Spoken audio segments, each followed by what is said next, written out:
Tenemos que darle ya en breve, en algunos minutos, los buenos días a nuestro invitado, que ya lo tenemos aquí en el estudio. Y nosotros vamos a hablar de transporte. De transporte vamos nosotros a hablar ya en cuestiones de segundos en este espacio. Ya tenemos nuestro invitado de la mañana aquí y tenemos tantos temas y tantas cosas que tratar que es justo y necesario nosotros analizar de manera formal e iniciar de manera formal esta entrevista, porque hay muchos puntos en el sector de lo que tiene que ver con el transporte que es justo y necesario nosotros darle paso. Él ha venido de Santiago. Juan, que es un batallador en ese sentido, nosotros siempre cuando tenemos el chance y la oportunidad de compartir con él, nos sentimos súper contentos porque es un batallador y siempre hace un gran esfuerzo para venir a los medios de comunicación a compartir con nosotros y eso nosotros se lo agradecemos de antemano porque a veces de madrugada moverse de un lugar a otro muchas veces se hace sumamente complicado. Juan Marte nos visita en esta parte del programa. Juan Marte es sindicalista, dirige me corrige Juan, CNTT. Sí, es correcto. Y para nosotros, reitero, como Diario 16, como equipo de trabajo, nos sentimos súper contentos que esté aquí compartiendo con nosotros. Bienvenido, Juan. Muchas gracias. Gracias por la oportunidad que me confieren. Juan, vamos a iniciar por la situación de Santiago en cuanto a lo que tiene que ver. Santiago es la segunda ciudad óyeme, para nosotros es de vital importancia discutir la situación del transporte en sentido general, pero vamos a iniciar con Santiago. Hay un sinnúmero de iniciativas que quieren implementarse en Santiago, pero hay sectores que no están de acuerdo. Vamos a decir los pros y los contras de cada una de esas cosas que se están dando a nivel de Santiago. Bueno, hay muchas iniciativas. Desde el gobierno central se han anunciado algunas. Es el caso, por ejemplo, de un monorriel para resolver la problemática que hay en materia de tránsito y transporte. Se ha hablado de una colectivización del transporte también. Pero nosotros entendemos que de nada serviría instalar un nuevo sistema de transporte masivo como el metro si continuamos teniendo las calles que fueron construidas para coches y que hoy albergan más de 300,000 vehículos entre públicos y privados. Nosotros estamos planteando un plan de tránsito y transporte integral que inclusive incluya pasos a desnivel, túneles y elevados. Y la construcción de túneles y elevados debe ser permanente y sistemática y debe estar planificada dentro de un plan de transporte integral a corto, a mediano y a largo plazo. Mire lo que está ocurriendo en la capital, a pesar de los túneles, los elevados y los pasos a desnivel que se construyeron en el cuatrenio de 2000 o en los 8 años del 2008 al 2012. Sin embargo, ya esta ciudad está colapsada también, igual ocurre con San Cristóbal, está ocurriendo también con La Romana, con San Francisco de Macorís, con Moca, con La Vega, con todas las ciudades, porque ya la República Dominicana pasa de los 4.400.000 vehículos de motor en un paísito, en una islita de 10 millones de habitantes. Entonces, esta es una problemática que los gobiernos municipales y el gobierno central tienen que trabajar de la mano para ir planificando las ciudades, planificando las calles, las avenidas y los caminos vecinales para esta gran llegada, esta explosión vehicular que ha entrado a la República Dominicana y que permanentemente continúa entrando por todos los muelles de nuestro país. Antes los dealers eran conocidos, capital, 4, 5, 6 dealers. En Santiago creo que habían 3. Ahora usted ve dealer debajo de la mata de plátano, debajo de la mata de mango. En las calles, sí, normal, común y corriente. Sí, cuando usted va para Santiago, desde que pasa del kilómetro 22, empieza a ver a la derecha y a la izquierda, y hasta llegar al monumento, ve agencia a la derecha y agencia a la izquierda. Sí. Y si va de Santiago a Moca, eso es increíble, o de Santiago a La Vega, o de a cualquier lugar, porque ya esto se ha convertido en un negocio sin control, sin planificación. Y entonces, Juan, cuando hablamos de solución, ¿qué tendríamos que hacer? Bueno, la solución primero tiene que pasar, entiendo yo, desde mi punto de vista, por adecuar las ciudades a lo que tenemos en términos de al parque vehicular que tienen las ciudades.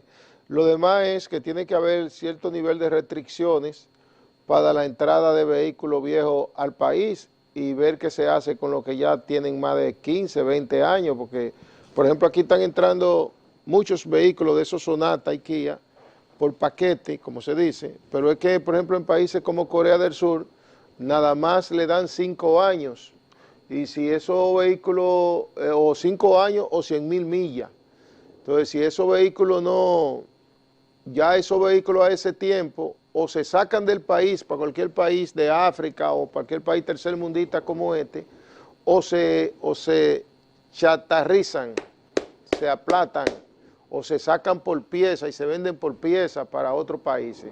Aquí el gobierno tiene que darse un plan, porque si ya tenemos casi la mitad de vehículos de lo que es la mitad de vehículos de lo que es la población del país, piense usted dentro de 15 o 20 años con el poder adquisitivo que está teniendo la población, con la facilidad que tiene para montarse y con ese descontrol. Usted va al muelle de Puerto Plata, al muelle de Jaina, al muelle de Jaina, perdón, y aquí al muelle de aquí de Santo Domingo, y usted va a ver que eso no se detiene en esos barcos, desmontando vehículos, Desmontando vehículos. en Es un decir, que el territorio, problema es mayúsculo. en un territorio finito, porque aquí tenemos 48,000 kilómetros cuadrados y ni un metro más. Eso es lo que tenemos, hacia cualquier lado está mal, exceptuando en la República de Haití.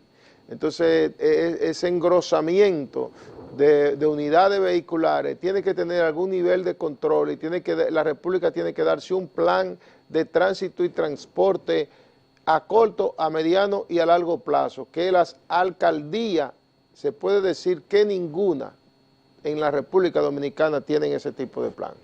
¿Cómo ve usted esa iniciativa que ha venido, por ejemplo, por parte de la alcaldía del Distrito Nacional de cambiar las vías?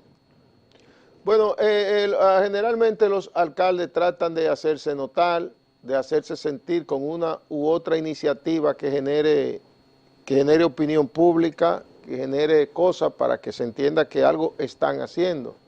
Yo entiendo que en la capital no es un asunto del trayecto de vía, porque el sistema de transporte aquí está suficientemente estudiado. Aquí el ingeniero Cajiao, Onésimo González, Halle Herman cuando estaba, y muchos técnicos buenos que hay en la República Dominicana han estudiado suficientemente y han recetado a la OPRE, cuando se hacía llamar, no sé si se hace llamar todavía, la Oficina para el Reordenamiento del Transporte. Sí. Entonces aquí se ha hecho todo. Aquí lo que tenemos es algo parecido a la capital, de una atomización de unidades vehiculares que han llenado las calles. Usted no encuentra por dónde caminar aquí en la capital. Ese es el problema. El problema va a ser siempre, y tan sencillo como esto: muchos vehículos en poco espacio. Ese es el problema. En cualquier dirección que usted lo ponga va a estar la misma cantidad. No es un asunto de si lo pongo para abajo, si lo pongo para arriba. Para arriba y para abajo van a circular la misma cantidad. Lo que pasa es que el programa vial que se implementó desde el 2004-2008, reitero, debió continuarse. Aquí los túneles debieron continuar construyéndose, debieron continuar construyéndose los elevados.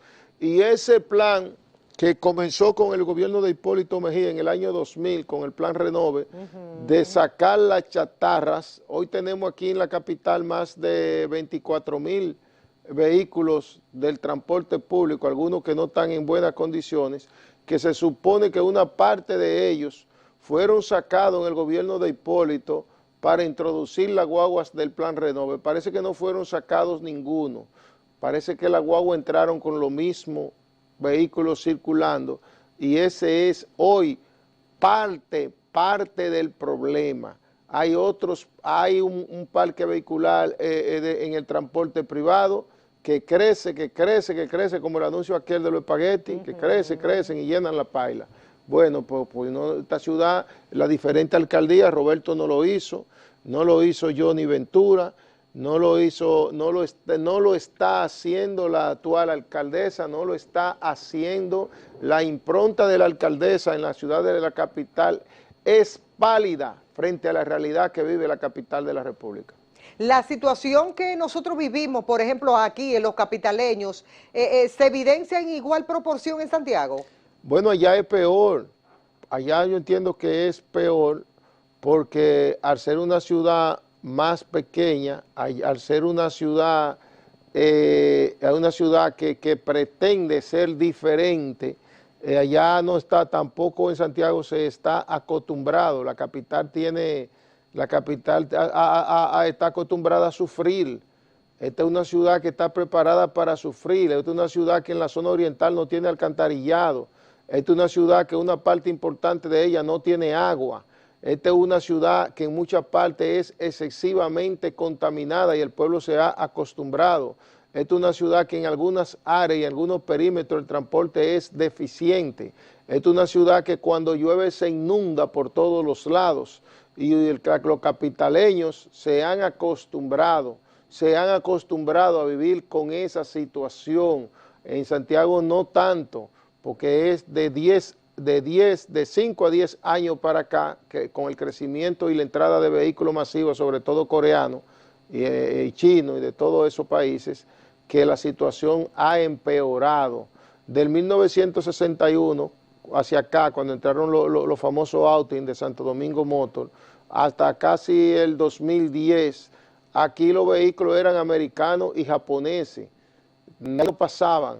Ahora están entrando vehículos hasta de la India, de todos los lados están entrando unidades de vehículos aquí y eso ha creado una situación en todo el territorio nacional porque no hay ningún nivel de regulación para esta situación.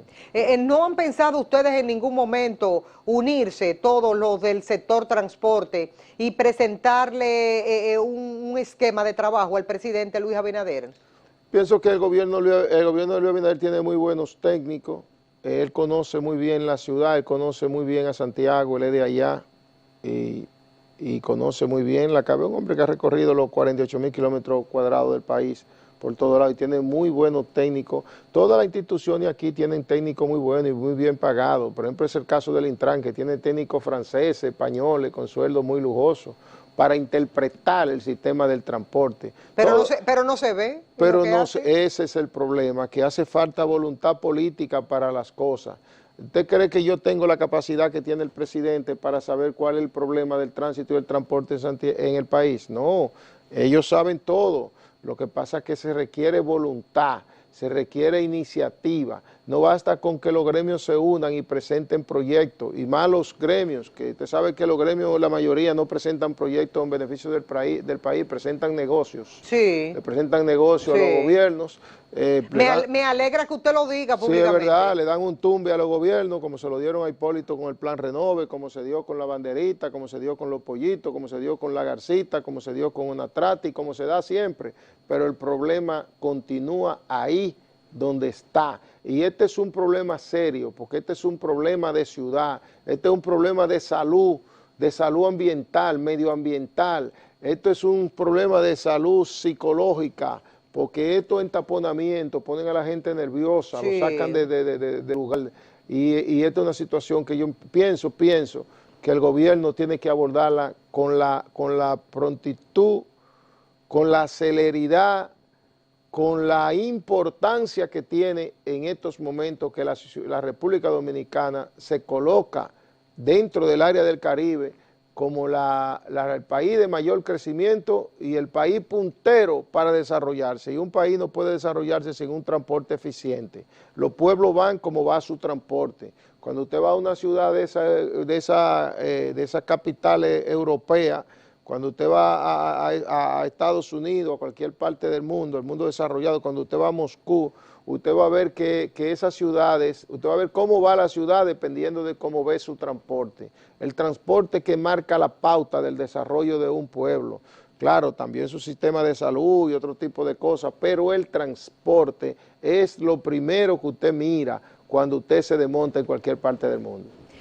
Hace un tiempecito estuvimos y se estuvo hablando aquí en el país de lo del corredor y principalmente se trató la situación del momento, que era el corredor de la Núñez de Cáceres. ¿Qué otros corredores debería implementar el gobierno lo más pronto posible? Bueno, yo pienso que comenzó por donde era más fácil, por donde pienso que no iba a generar grandes escándalos ni grandes problemas, porque ciertamente en la Núñez de Cáceres no hay deficiencia de pasajeros, no hay una cantidad de pasajeros importante que se estén quedando, y los sistemas de transporte masivo se hacen cuando hay una sobreoferta, cuando hay una deficiencia de asientos y una sobreoferta de pasajeros. Ahí es una calle pequeña de 1 kilómetro 600 metros, de ahí de la Núñez, de la Kennedy a la Independencia. Ahí no necesariamente, porque ahí se mueve la clase media y la clase media alta. Igualmente ocurre con un corredor que se quiere implementar aquí en la Winston Churchill, que también en la Winston Churchill eso no tiene esa gran movilidad. Aquí los corredores, si se fuese a hacer un sistema masivo de transporte, habría que comenzarlo, por ejemplo, de San Cristóbal, bajando toda la Independencia, hasta entrar por la Charles, hacia allá, hacia la Avenida España, que hay un flujo. Por ejemplo, en la Obando habría que hacerlo. Hay que ver qué se puede hacer, por ejemplo, con la Máximo Gómez, que ahí hay un gran flujo de pasajeros. Se hizo una línea del metro, pero todavía hay muchos problemas porque coexiste la línea del metro y coexisten también los carros. Y ahí hay un arroz con mango que eso da pena, y la onza también. Por ahí corre todo, hasta los motoconchos, todo es un desastre aquí. Entonces pienso que un corredor, primero, debe verse dónde es necesario, dónde los pasajeros necesitan un sistema de transporte masivo, eficiente. ¿En cuáles puntos podría masivo, ser? eficiente y digno. Digno sobre todo. ¿No han pensado ustedes en cuáles puntos podría ser? Aquí están estudiados todos los corredores, la ruta Palisades, la ruta Palisades, la 25, esa misma ruta, la ruta de la Independencia, todo eso está estudiado, pero lo que pasa es que esas rutas están ocupadas por el gremio, ocupadas no, la han operado los gremios por décadas, de toda una vida, y parece que se ha hecho imposible ponerse de acuerdo, por ejemplo, con Juan Ubiere, que es la persona que más rutas o más transporte dirige en la capital. Se habla de más del 80%. Y eso ¿Fue un error para los gobiernos pasados haber llegado a ese punto? Sí, porque, con un gremio, sí, porque de que tenga un control tan grande así. No, porque los gremios, es un tema como agridulce, porque de todas maneras los gremios es que le han dado el transporte al país. Los gremios es que organizaron este sistema de transporte, se podría decir deficiente, rústico, rudimentario, pero en ese que el pueblo realmente se ha movilizado, en ese se ha movilizado pero no más para del llegar 90%. Juan, pero no para llegar al punto de que para un gobierno tomar una decisión en favor de una sociedad, de que, ay, no me puedo poner de acuerdo con fulano, pero fulano no es el dueño de Bueno, la calle, le han dado del lado al tema. Sí. Se recuerde que los gremios también son políticos y han apoyado candidatos y han hecho candidatos ganar. El gobierno que tiene el transporte en contra se le hace difícil ser gobierno. Hay un poder demasiado grande, inclusive de información. Cuando los choferes le caen arriba a un gobierno, nada más hacen es poner tema en la mañana y de ahí lo siguen los pasajeros. ¿Y usted sabe quiénes son los culpables? Sí. Los gobiernos. Todo lo que han pasado. En parte. Se han prestado a eso. Eso se llama chantaje. Parte. Perdóneme, Juan. Sí, no, en parte, y de todo ha habido. Perdóneme, todo ha habido, chantaje ha habido también. Sí, ese es uno de los mecanismos sí, de lograr pero objetivos. Es una pena, porque como un ciudadano que nació en una patria, no importa el que sea, pero no nos estamos refiriendo a nadie en especial, de que, ay, que espérate, que un presidente que lo escogió una sociedad completa, de que, ay, espérate, hay que pedirle permiso a fulano, no hemos podido, y usted es el dueño de la calle de nosotros, pero somos locos. No, porque Juan, eso como que molesta, es como complicado el asunto, Juan. Sí, pero no deja de tener la razón, Sí. es cierto. Pero digo, los gremios han diseñado este sistema de transporte porque el Estado siempre que ha incursionado en transporte ha fracasado. Le decía que Jorge Blanco intentó una vez hacer un sistema de transporte que se llamaba Onatrate y eso fracasó. Balaguer intentó con la banderita, fracasó. Después vimos al PLD que vino con los pollitos amarillos, fracasó. Después vino el gobierno. ¿Y quiénes se encargaron de los pollitos? Después vino de la granja. Después vino el gobierno de otra vez del PLD, del PLD, sí, no de Hipólito, con las garzas, para decir que los pollitos eran pequeños, buscaron una garza blanca, y después vino el plan Renove, y también fracasaron. El Estado Dominicano siempre ha fracasado, no solamente en modelo de transporte terrestre, fracasó también con Dominicana de Aviación, pero no solamente en el sistema de transporte. A casi 176, 177 años de la fundación de la República, el Estado todavía no es capaz de darte agua potable, hay que comprarla en galón. Sí. El Estado no es capaz de darte un sistema de educación eficiente a pesar del 4% y de los millones de pesos que se ha llevado el sistema de educación y la corrupción, dicho sea de paso, para la educación. Sin embargo, se siguen los colegios privados creciendo como la verdolaga. El sistema no ha sido capaz de darnos un sistema de salud, usted lo sabe que no, por eso las clínicas privadas tienen más preeminencia que los hospitales. Ahí está, entonces, ¿qué es lo que ha hecho el Estado? El Estado lo que ha hecho es mal administrar los recursos de los contribuyentes. Si para algo ha servido el Estado Dominicano, bueno, es para crear grandes fortunas como consecuencia de la gerencia o la administración de la empresa más grande a la que todos aspiran a administrar en este país. ¿Cuál es? La misma República Dominicana.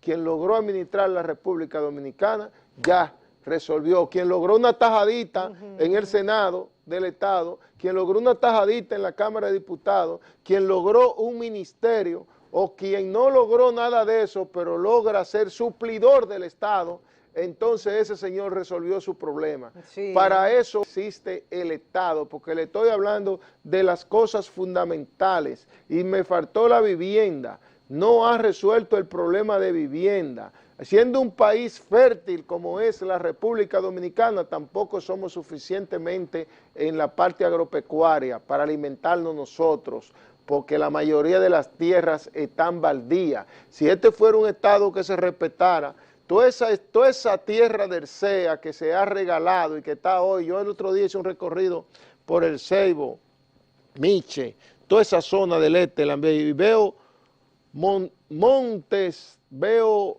de mira al horizonte y no termina la vista de ver tierra baldía, tierra sin sembrar. El Estado hace mucho que toda esa tierra, cuando dejamos de ser productores de caña como lo fuimos, debimos dedicarnos a la agropecuaria, a la agricultura, a desarrollar toda esa tierra y fuéramos autosuficientes en materia de los productos alimentarios, pero también pudiéramos tener renglones importantes para la importación.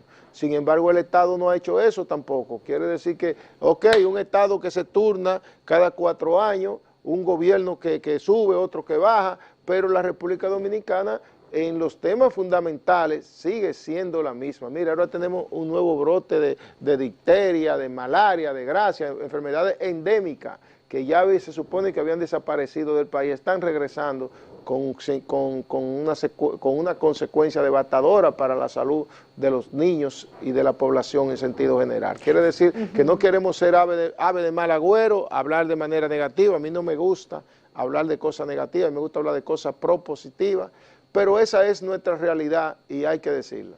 Hay algo que yo no quiero que se quede porque su fuerte es el transporte. Sí. Siempre se habla de todo lo que usted ya ha expuesto aquí en el programa, pero se ha dejado de lado a los choferes.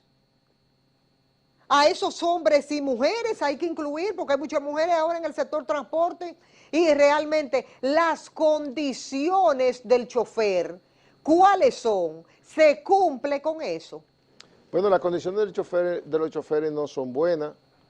Se necesita también la mano del Estado, ha debido intervenir en eso, aparte de porque hay un sector choferil que no está mal, que los que trabajan para empresas privadas, por ejemplo, el chofer que trabaja para Caribe Tour, para Etrabús, para Tarea Bus, para Transporte Espinal, para Altour, para todo ese transporte interurbano, que es uno de los mejores transportes. Aquí hablamos del transporte urbano como una calamidad, o el sistema de concho, pero el transporte interurbano de este país no tiene nada que envidiarle a ningún transporte del mundo.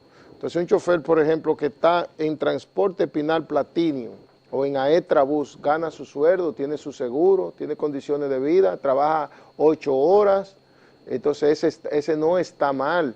Para el transporte urbano es que hay que diseñar un plan, por ejemplo, de seguridad social. Pero ustedes lo agrupan, Juan, y ustedes como que nada más. Sí, pero la ley. Como que ustedes nada más progresan ustedes, pero los choferes no. Sí, es correcto. Es correcto, porque la mayoría de nosotros no tenemos un guía, pero la mayoría somos empresarios Sí, del transporte y de otra área. Sí, claro. Pero la realidad es que para el tema del transporte urbano, que es bueno que usted lo conozca en este programa, no necesariamente el dirigente o el presidente de federación o central es quien tiene el control de ese chofer. Ese chofer llega a la ruta con un carro alquilado que se lo puede alquilar usted misma.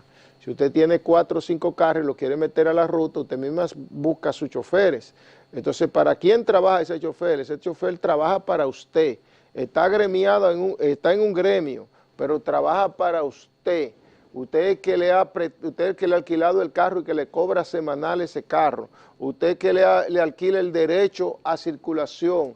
Entonces, ese chofer hay que legislar para que ese chofer sea en el régimen subsidiado o en el régimen contributivo subsidiado, tenga su seguro de salud. ¿El seguro que tienen actualmente algunos de ellos, de cuál es? ¿Senasa? Bueno, el que puede acceder el pueblo pobre, el SENASA, pero que hay que ¿Ustedes no se lo proporcionan como gremio? Cuando los gremios son empresas, usted sabe que un gremio por el mero hecho de ser gremio, de ser sindicato, no puede sacar una póliza de seguro, no puede introducir en la seguridad social porque necesita el RNC para eso, para que la ARS te autorice a darle ese seguro. Recuerde que hasta poco tiempo, hasta la promulgación de la ley 6317, los gremios no podían optar por la conversión en empresa. Ahora es que eso ha comenzado y la mayoría de los gremios que se han convertido en empresa, por ejemplo en nuestros casos, más del 90% de los gremios afiliados a nosotros están convertidos en empresas y ya han comenzado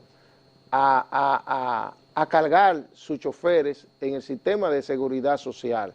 Eso está ocurriendo de manera masiva en todo el territorio nacional porque la ley lo manda, porque la ley lo ordena.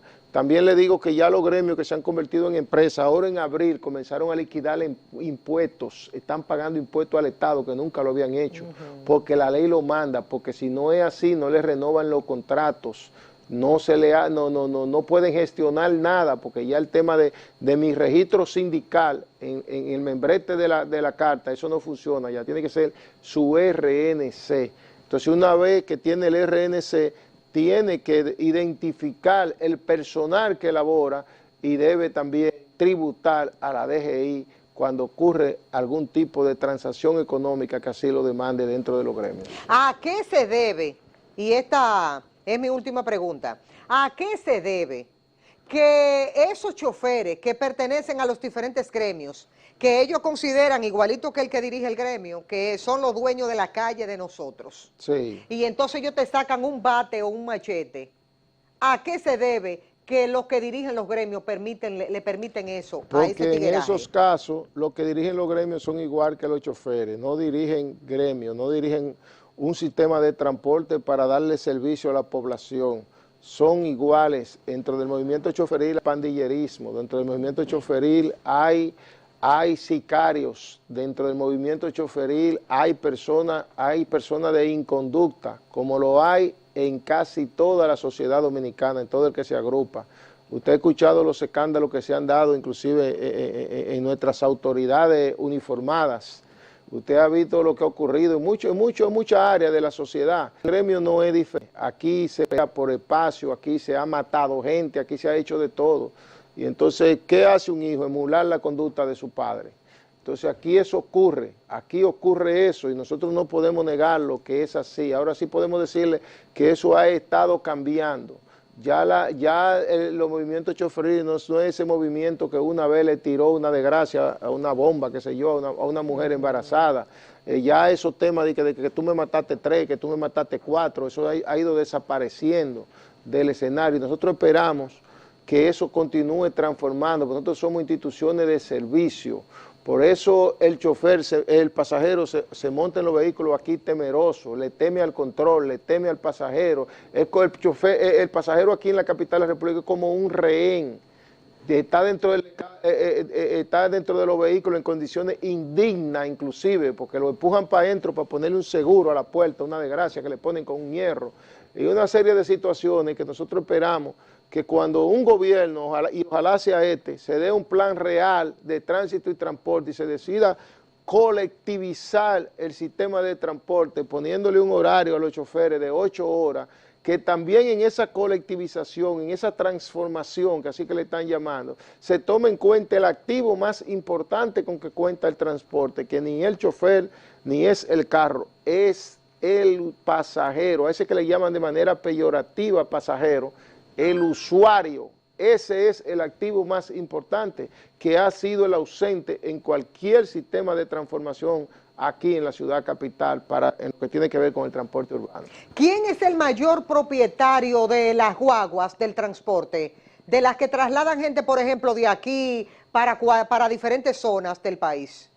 ¿Quién es el mayor propietario de todos los sindicalistas? Yo no sé cuál es el mayor propietario. Yo sé que quienes se quedaron con la guagua del Plan Renove, esos son los mayores propietarios. Pues ya usted lo dijo, ¿quién fue? Fueron 5.000 guaguas. ya usted se lo dijo a la gente. Fueron 5.000 guaguas. 30 segundos necesito, Juan. Porque pues, ahí va mi pregunta. Sí. Entonces, a esa persona que se refirió Juan, que todo el país sabe quién es, entonces yo quiero saber, ¿a qué se debe que cuando uno va en su carrito manejando, ese chofer de esa guagua piensa que por lo grande de la guagua y eso, tiene el derecho de andar de manera desaprensiva y nadie le ha podido buscarle la solución al problema? No, eso es falta de educación y el empoderamiento que le dé el gremio. Nosotros somos el sindicato, nosotros somos muchocas, nosotros somos qué sé yo qué, nosotros somos que tenemos el poder. Y como eso no lo detiene a mí, eso no lo tiene un guardia, eso no lo detiene un policía. No se atreven, le tienen como miedo. Es como el niño maleducado y malcriado, que también la mamá lo apoya. Exacto. Ese sale a la escuela, le quita la merienda al otro, le brinca arriba, le hace de todo porque nadie lo controla. Aquí no ha habido control ni ley para los gremios. Usted sabe cómo los gremios operaron y cómo han operado. Cuando los gremios se juntan, hasta los gobiernos seguidos llaman y se ponen de acuerdo con ellos, porque es una fuerza acumulada por muchos años, es una fuerza económica, es una fuerza política y es una fuerza social, y con capacidad de trauma y con capacidad de coaccionar, si vale el término, con capacidad de sembrar el caos, para decirlo en otro lado, y sin ningún problema para sembrarlo, porque a la hora de sembrarlo se siembra. Entonces esa es la situación. Quiero de verdad agradecer aquí a Juan Marte, quien dirige la CNTT, por venir a compartir con nosotros. Me encanta y se lo voy a decir públicamente, cómo usted dice las cosas tal y como son y a cada cosa lo llama por su nombre, porque así es que hay que actuar en la vida, cueste lo que cueste. Gracias, Juan. Gracias a usted por la distinción. Señores, tenemos que irnos al corte, al regreso más de este espacio Diario 16.